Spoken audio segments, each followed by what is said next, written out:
Welcome back everyone, and today we're going to look at Portrait Professional, but we're going to look at one specific portion of the software, and that's the stray hair removal. So for years I've been getting rid of stray hairs within Photoshop because I think it makes a difference when you get rid of that.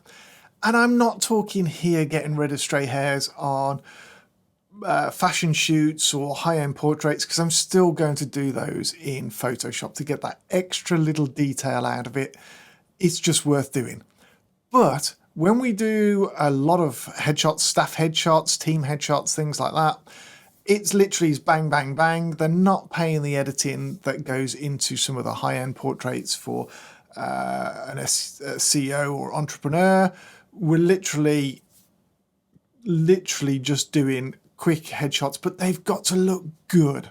Okay, so we're looking at something that we can just tidy up some of the outskirt bits, save a little bit of time, because time is money when we're doing things like this, and that's what we need to look at. So if we look at this portrait here, we've got stray hairs all around the outside into that there. Now this was a model that we did for headshots a few years back. I'm not using real people that I've shot in terms of paid for. I've actually paid for the model to be here to do this, and it just makes life a lot easier. So I'm going to do two differences, and I'm going to do one with a color background and one with white background, so you can see. If you do it on a dark background, dark hair, it doesn't work. Okay, you're still going to have to do it, but we're not doing team and staff headshots that way anyway, or most times we're not. So if we go and edit in Portrait Pro, I've got the Studio Edition. I don't think this feature is not exclusive to that. There's just some extra features in it that I like that works for me in the Studio. So it's automatically detecting the face. It is going to apply a really base filter to this because that's what I use as a starting point. I don't go to the extremes. And there we go, we can see that it's into that there. So we've got loads of little options down the side here. That's a different video. I'm not trying to cover that. I'm not trying to go through those. I'm trying to show this one. So here we have at the top here, stray hair removal tool. And we've got dark hairs and a light background, which is exactly what we've got. So I'm going to click that into there. And there you can see we've got a brush. And I'm literally just going to run it round the edge. And down there. And get rid of those stray hairs. Now what it's actually doing is getting rid of some of the bits there, and then it's sort of blurring the rest of it out so that it fits in nicely. It's not just a harsh get rid of, which is nice. Now there are a few bits that it does miss, which are the extremes, and this is quite an extreme frizzy hair. Obviously, where we've got it on fashion shoots, it's irrelevant because we've got hair and makeup on there, sorting all this out, so I don't have to worry about it so much in camera, although there's always the odd bit. So there is a massive bit there that it's not got rid of. Now, as you can see there, I just went right over, and it's really took that to the nth degree there. I don't quite like that, so I don't go in that far. So let's just undo those. I just do it on the outskirts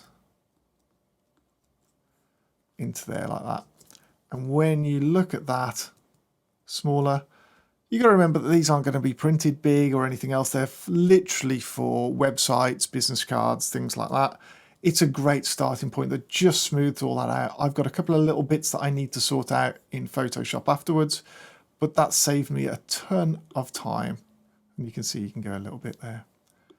So is it 100% perfect? No, it's not 100% perfect. Does it need to be? No, it just saves me a whole lot of time, and that's the key onto this. And there we go, quite a difference. So I'm going to quit out of this one.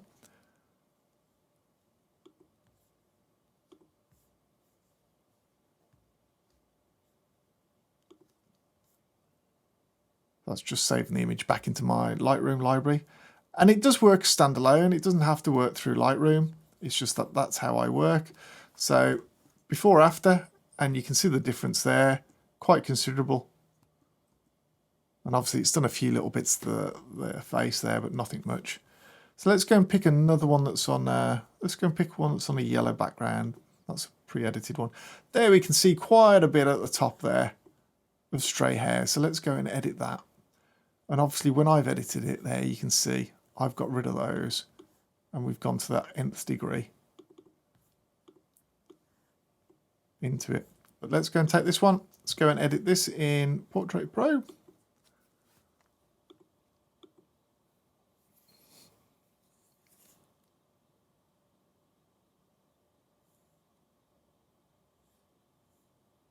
If you're interested in knowing some more of the features in Portrait Pro, put a comment down below and maybe we'll do some more onto this, because it's got some quite nice little features. I don't use everything in it, and I probably use it very subtly, but it does make a difference to my workflow and the way I work. So here we go, stray hair. So I'm still doing dark on light. And that's worked amazingly well on the yellow.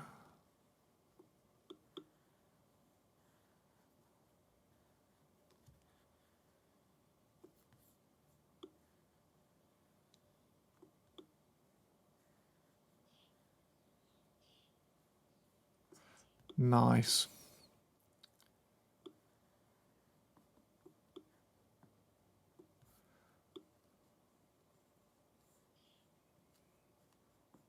A little bit's just missed there for the hair hanging down. I might have left that in, I've got to be honest. So we can go back up to here and we can go restore. So now I'm on the restore brush. I can go back down here and just leave those in, because actually it's quite nice at the bottom there. It just adds a little bit around the neck, which is fine. It's around the tops here that I want to cover. And as you can see there, before and after, quite a difference. We've got a little bit on the face that's changed. That's just the default preset. I'm not worried about that for this. I probably wouldn't do so harsh onto that. I'd have sorted to add a little bit more, but it's there. So let's quit out of that.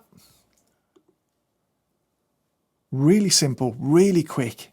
Makes a world of difference when you're editing into there. And there's the two, before and after. Lovely. There we go. Brilliant for team and staff headshots. If you've got a number of people to do, it's just going to save you time. You don't want to be spending an absolute age in Photoshop. As good as Photoshop is, time is money, and we're in it to make money at the end of the day. I appreciate we want to craft and create something, and if that's the case and it's a personal thing, then you're going to do it manually, I would have said, in Photoshop anyway. But that's a great starting point for a business aspect point of view. Any questions? Or if you know of any other software that does that, put something in the links below. I'll have a look at it. I'm always open to looking at this sort of stuff. I like anything that helps me automate and literally produce things faster and quicker. Because in this world, we've got to get there. And with AI coming on now, it won't be long before some of the other softwares take this on to do stray hair removal and automatically do it. And I look forward to seeing those days, because I think that's going to be amazing. Look forward to seeing you on the next one.